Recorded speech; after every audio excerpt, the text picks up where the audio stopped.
I'm Deborah Clay, author and podcaster, and this is Castaway Books. Each week I invite an author to tell me about the books that have inspired their life and influenced their writing. This week's guest is Phaedra Patrick.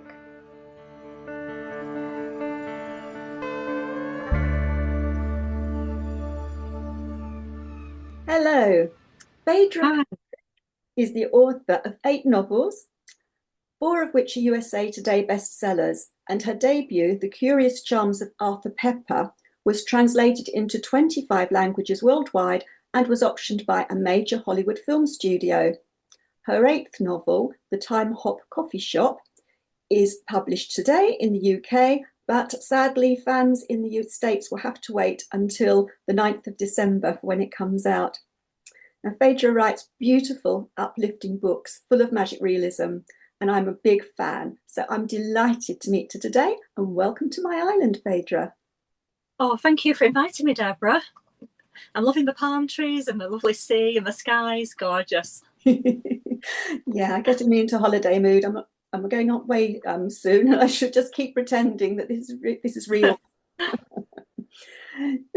So first of all, before we go into your first book, I just want to talk about your beautiful name, Phaedra, because I found out it's the name of a mythological princess, a Cretan princess. So what a wonderful name to have.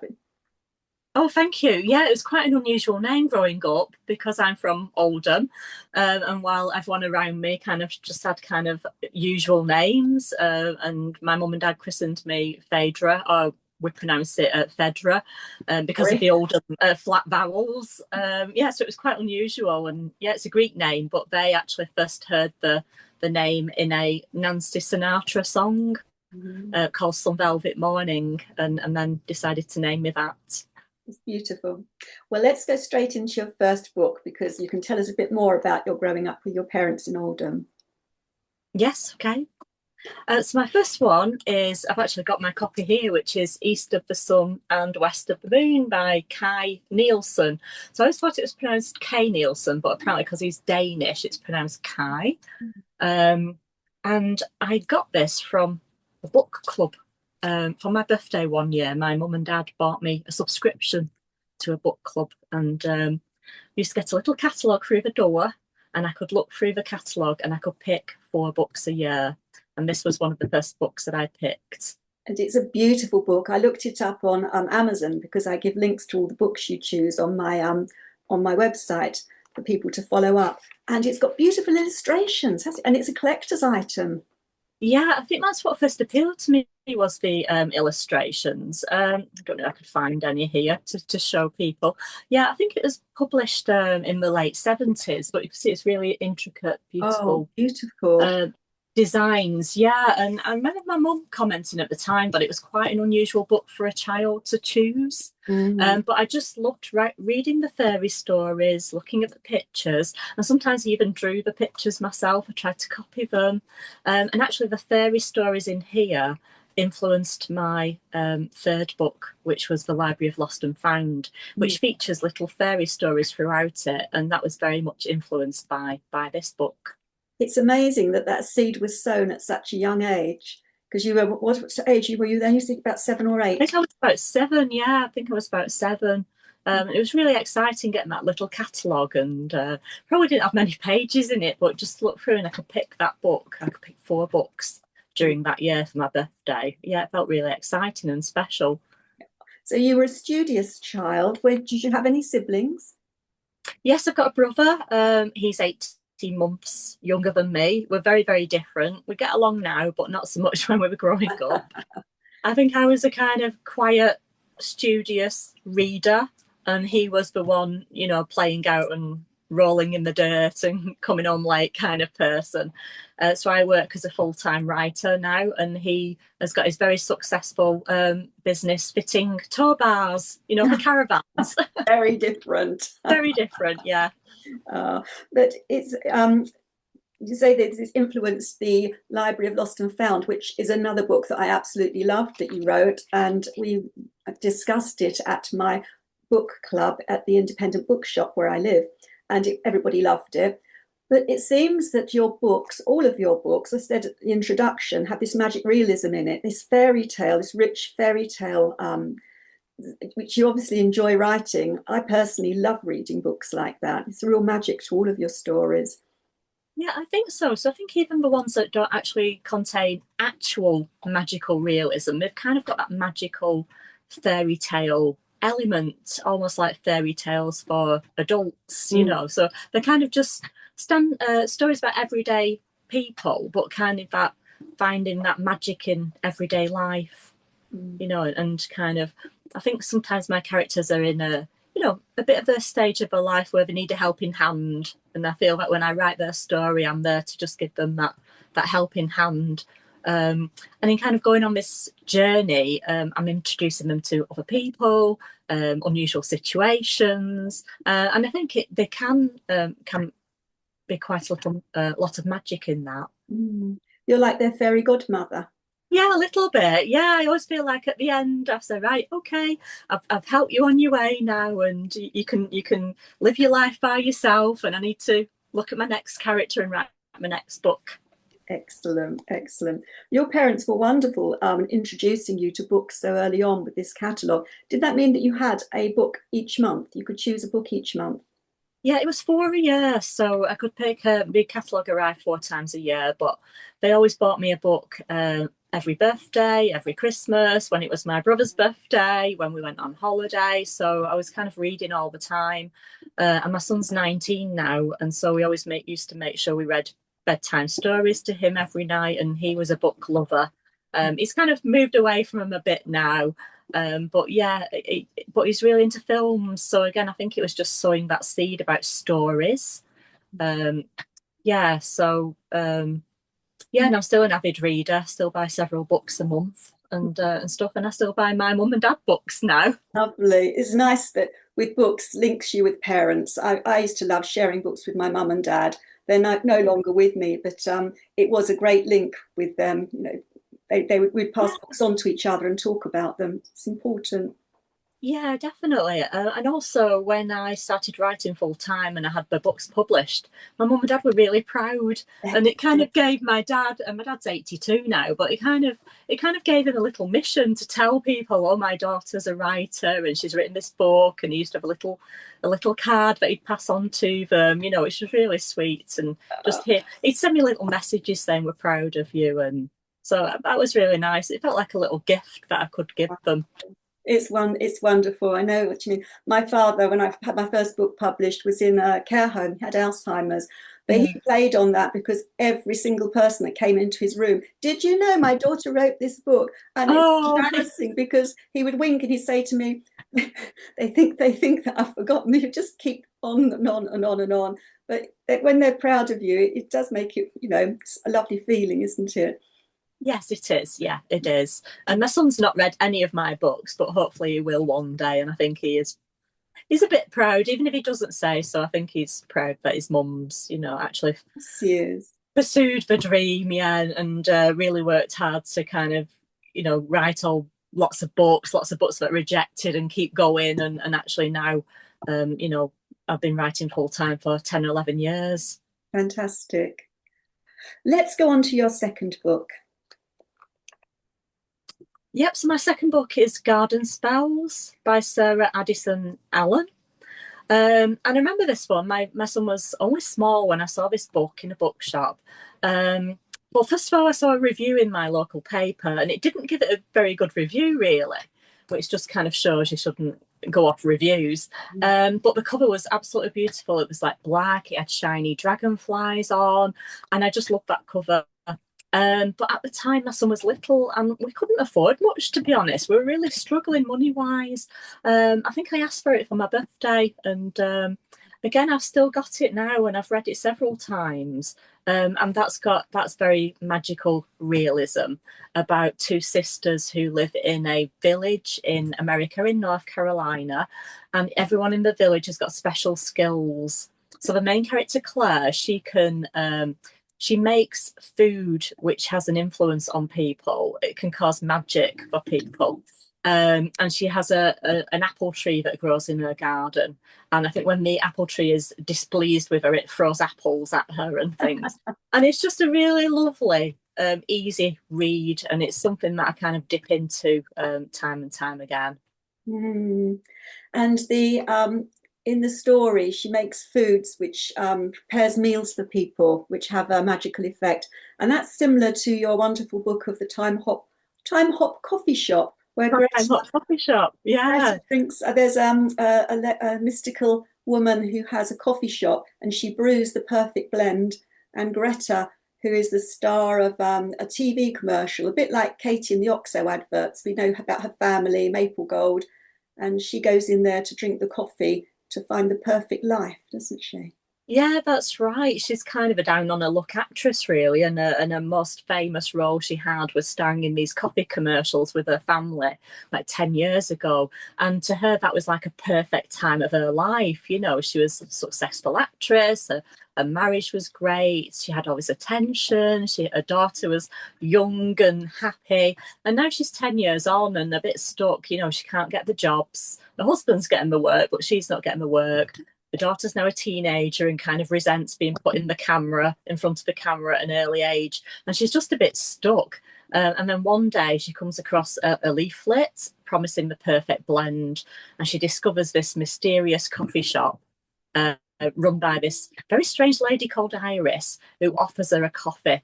And when Greta drinks the coffee, she can step back into the world of the coffee commercials where everything is perfect again. Mm. But perfect isn't always the best, is it? No, it's not. I mean, at first she's absolutely amazed. She looks fantastic. Her clothes are beautiful. Everyone's polite. The food tastes gorgeous. The sun is always shining. But the longer she's there, then the more she kind of realizes that maybe it's not what she wants. But she's not quite sure what she does want because her life at home isn't how she wants it to be. And yet she's also finding out this perfect life that she wished for isn't that perfect either. Mm-hmm. I've had this conversation with my husband, and he's very different to me. He says he would go back to whichever age. He says, "Oh, if only I could go back to that time of my life at that age, it would be perfect." But you know, for me, I don't want to go back to anywhere but where I am now because I feel like my life is just the way I want it and I'm really happy with it. Would you have a different time of life, or is this the life you want to be right here now? I'm the same as you. I mean, you can't step back in time, can you? If I could, I'd go back for a day or two, and I would go back to when I was at college. You know, just to throw off the sheets, not put any makeup on, just go out, go shopping in Chester, go around the charity shops, go and do my course. I don't think I appreciated it that much at the time, and just have maybe a day or two when I was maybe 16, 17, 18 again. But really, no, I think the time is now and you can't go back. So you've just got to kind of grab life by both hands, really, don't you? And find adventures in the little things. If I could pick one day to go back to, it would be any Christmas when I had both my parents and my daughter was a child still. Because every Christmas Oh, I would say we have to count these are precious times, but you don't realise how quickly it all goes to have your children. You think your children will be children forever, but most of the time they're with them, it's their adult life. You know, it's a tiny bit of time you have their children at home. And also your parents, you know, you think they'll be there forever and you cherish them, but then suddenly you've got all this life ahead without them. And it's yeah, so you have to appreciate what we got while we've got it, don't we? I think so because you just never know what's going to happen, do you? You can kind of you say, oh, this is this will happen. Something might happen to my parents in the future, and maybe my son will go and live somewhere else. But it's all just guesswork, and you've got no way of telling for sure. So I think the times we have those moments, we have to be kind to ourselves, and just look after ourselves a little bit, until we're maybe feeling a bit stronger. But then it's kind of, it's the lunch dates with friends, it's the kind of writing a book. There's plenty of exciting stuff going on. I think especially women kind of seek that out more. I think we look to the future more and we look to do things more, maybe a little bit more than men. I don't know. But yeah, there's so much ahead, hopefully. Mm. You're right. And I think it's so important to, you said it, to be kind to yourself, because we're always rushing ahead, especially when I was younger. As a younger woman, I was so ambitious. I was thinking about my career. I was, you probably with your writing, you really are focused and forget to just be still and appreciate all the little things because they're so precious, rather than charging ahead too fast. Yeah, I think so. And I struggled quite a lot with anxiety in the past, very much so. And just taking that time to kind of, enjoy things or see things for what they are. And a lot of the things you worry about 20 years ago, 10 years ago, you can't even remember. And even I did a job that I hated for 6 years. And that job is like one line on my CV. And I don't even need that CV any longer because I write, and all that worrying and yeah, just it doesn't mean anything, does it? Yeah. Let's go on to your third book. Yeah, so my third one is Q&A by Vikas Swarup. I don't know if I'm pronouncing that correctly. I hope so. And this book is better known because it was adapted into the film Slumdog Millionaire. And so I read the book first before it became the film, and I just loved the structure of it. I thought the idea was genius. So it tells the story about a young, impoverished Indian boy who is arrested for winning the Indian version of Who Wants to Be a Millionaire. And the police say they can't possibly know all the answers to the questions because he's kind of I think he's working as a waiter. He's living in poverty. There's no way that this young boy can know all the answers to the questions on the quiz show. There's no way he could win a million. And so the book actually tells you chapter by chapter how he knows through life experience the answers to each of the questions. And I just thought, so it will start off by like saying I don't know if it's in rupees to be honest, but it might be the 1 rupee question, the 5 rupee question, the 10 rupee question. It goes through up to a million. I just thought the structure was genius at how he'd done that. And I think when I was writing my first book that was published, The Curious Charms of Arthur Pepper, I'd had lots of rejections before then. And I did not know what to write. I think that was the trouble. I was getting feedback that I could write, and I'd even had a literary agent who couldn't sell my work. And it was like, what do I write? And that book, it kind of gave me a lot of inspiration for how to structure The Curious Charms of Arthur Pepper. Because in that story, it's about an old man whose wife has died and he finds a charm bracelet in her belongings that he's never seen before. And he decides to find out the story behind each of the charms one by one. And he discovers that his wife led a secret life before they met and married. So, yeah, it's kind of very, very different from Q&A, that book. But it was just that kind of structure and kind of linking the stories together just kind of really inspired me and helped me with the structure. I'm very inspired to write a story then that would sell, because I know exactly what you mean. You can, it's marketing even more so now. It's getting a book that not just the agent and the publisher want, but that the marketing team want. Because like I'm in a position similar to where you've been, in that I've had agents, I've got as far as a publisher and an editor, and then the marketing team know, and you have to write something that they want to sell. And so it's quite hard picking what it is, because as soon as you do, they're on to the next thing anyway, aren't they? Yeah, it's really tricky because if someone would only tell you this is what we are looking for, and then you could do it. Now, I found that some agents do actually do that on their websites now. They might say, I am looking for historical fiction, or I'm looking for thrillers set on islands, or I don't know if they go into that detail, but it is really, really difficult because especially you have to really write a full novel before you can then approach agents. And then it sounds like we've had the same experience, that even if you get an agent, they then submit to publishers, and it doesn't mean it will get a publisher. Or you might find an editor at the publisher, but then they take it to the buying and marketing team who say, no, we've got another book like this on, on our books. Exactly what So happened to me. Exactly what happened to me. is that right? Yeah, yeah. Or even if you do have that book published, if it does go through the agent, the publisher, the acquisitions team, and your book comes out, it's then who sees it and who buys it. You know, the kind of promotion. Because I think it's 180,000 books are published in the UK every year. So even if you do get one published, trying to go and get it noticed and people to read it and buy it.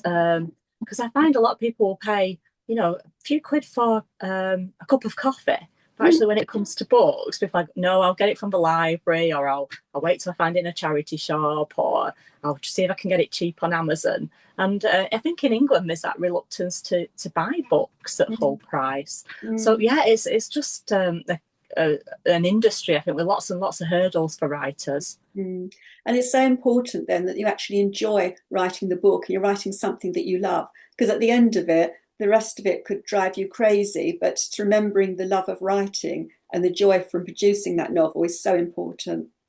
I did that, yeah. I did a talk at a film festival yesterday about adapting books into films. And my last tip was it's up to you how you define success, because to some people being a successful writer would be having a book on the shelf of a bookstore, but actually writing can be whatever success you want it to be.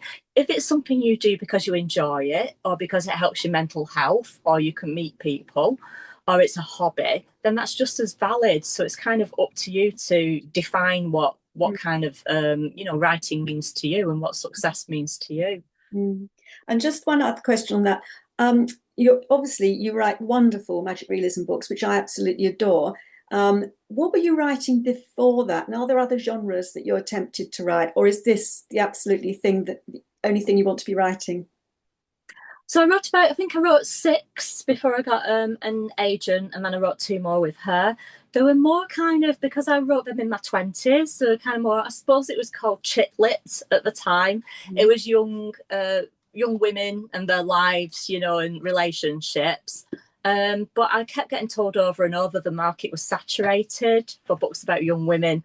And that's when I eventually wrote the book about Arthur Pepper, who was a 69-year-old man, because by then I wanted to write something different and I wanted the challenge. And I thought, if they keep turning down books about young women, then I will write about an old man, and then it's trying something different. And that was the one that got me the publishing deal, luckily. And also I'm at a different stage of my life now. I've got my son's 19, and you go through trials and tribulations, bereavements, don't you, and health issues and all sorts. So actually I'm probably a much different person now than when I started writing them books maybe 20 years ago. Mm. Oh. I could get stuck talking about one book and not move on because you're so interested. So Okay. let's go on to book four. Yeah, so my fourth book is The President's Hat by Antoine Laurent. I don't know how I came across this one, but I kind of quite interested because it was French translated to English, and I read it, and it just tells the story about a man in a restaurant, and he picks up President Mitterrand's hat by mistake, and then when he wears it, it kind of changes his life in different ways, and then the hat passes on to different characters throughout the book. So again, I suppose it's coming back to that structure, the short stories coming together, and I think there's three or four characters where the hat passes on, and as it passes on and they wear it, it kind of changes the different people's lives. And I think I told the little story just when we originally contacted each other, but I was in a bookshop in America, and the bookseller said to me, "What have you been reading recently?" And I said, "Oh, I love The President's Hat by Antoine Laurent." And he went, "I know Antoine, I'll put you guys in contact." So when I got back to my hotel that night, I'd got an email off Antoine, who sent me this lovely email, and he'd signed it, "Your friend Antoine, the writer in Paris." He'd signed off, which was lovely. And then a year or two later, I was actually in Paris, and we managed to meet for a coffee, and we're still in touch to this day. Lovely. So as another way books can just bring somebody together, isn't it? It's. I think if you'd have told anyone that story, it sounds quite unbelievable, But yeah, it's kind of just one of them magical little happenings. And I bet he loves your books too, because you write similar sort of books. We do, yeah. When I met him, he said I write. He wrote adult fairy tales, and he saw them in his head, and then he wrote them down. And I said that's exactly what I feel that I do. I kind of write, see them in my head, play them like a film, write them down, and they are like adult fairy tales. Oh, when did you start working as a full time as an author? When did you give up the day job? So I think it was 2015 or 2016. I'd have to check. So I think it's been 10 years. Yeah, so I worked for the co-op group. I worked in communications on writing for the internet, magazines, organising events, conferences. I ran a film festival for 6 years for them, the Co-op Film Festival. And I got offered redundancy at the same time learning that Arthur Pepper had sold in quite a few languages. And I thought, you know what, I'm going to take the leap. I'm going to take redundancy. It allowed me to pay my mortgage off, and I will write full time for a year and just see where it leads me. Because, as we've said, just because you get a book deal for one or two books, that does not mean success or that you'll get subsequent contracts. So I said I will do it for a year, and luckily I'm here with my eighth book, and I'm still writing full time. Thank goodness, because they're such beautiful books that we enjoy. Oh, thank you. So let's go on to the fifth book.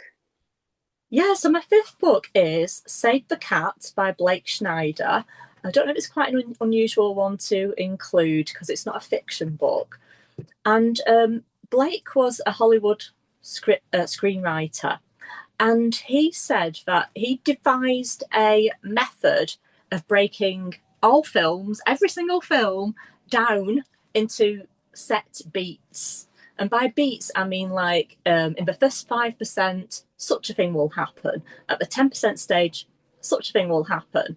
At stage 23%, this character comes in. At 50%, this happens. And he broke it down into 15 beats. And he also analysed all films and he split them into 10 categories.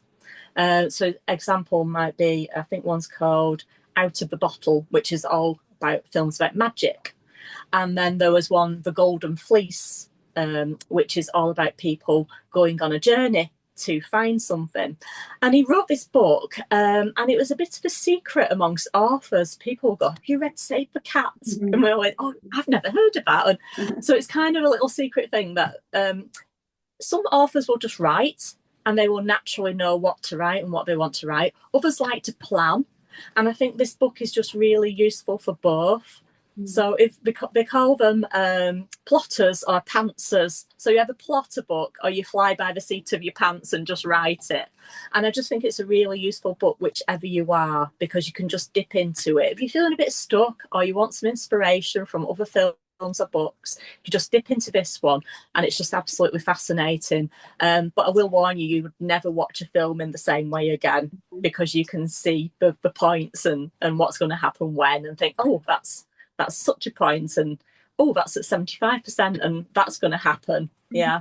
And the same with reading books. I do that all the time, don't you? It kind of takes away the enjoyment sometimes. It does a little bit, yeah, because I find now when I read books, I'm kind of almost reading technically sometimes, you know, like, yeah, so I'll stop every couple of pages and think, oh, I like how they've done that. You know, I might make a note of it, and it just takes me out of that reading experience. So really, I kind of only read when I'm on holiday and I'm on the sun lounger and I've got a pile of 4 or 5 books so I can read just purely for enjoyment.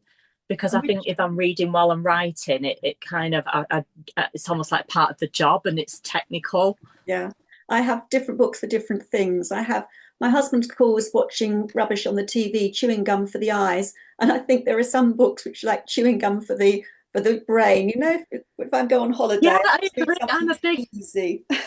I'm a big magazine reader. I've always loved magazines, trashy magazines, glossy magazines, trashy TV, really, just things you can switch your mind off. Because I think when you're writing all day, 7-8 hours writing all day, you just kind of need to disconnect. And like you said, chewing gum for the mind, and just let your mind slip somewhere else where it's not actually challenged.